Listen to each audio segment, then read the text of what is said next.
Hello viewers, आप सबका खुशामदीद और भलीकार है सिंधी रजने में। उम्मीद है कि आप लोग सब खैरियत से होंगे। आप मेरी आगे की वीडियोस देखने के लिए मेरे चैनल को सब्सक्राइब कीजिए और शेयर कीजिए।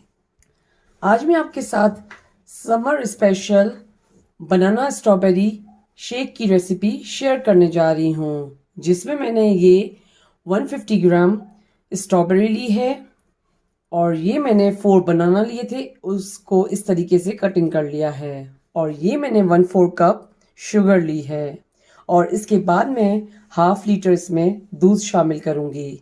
अब हम बनाना शेक स्ट्रॉबेरी शेक बनाना स्टार्ट करते हैं। अब इसमें हम दूध शामिल करेंगे। अब हम इसको ब्लेंड करना स्टार्ट करते हैं। अब ये शेक रेडी हो चुका है।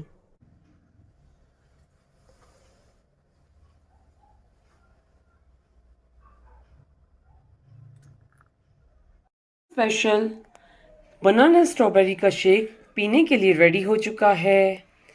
मेरे चैनल पर सब्सक्राइब का बटन, बेल आइकन का बटन क्लिक करना नहीं भूलिएगा और ये शेक अपनों के साथ शेयर करना नहीं भूलिएगा।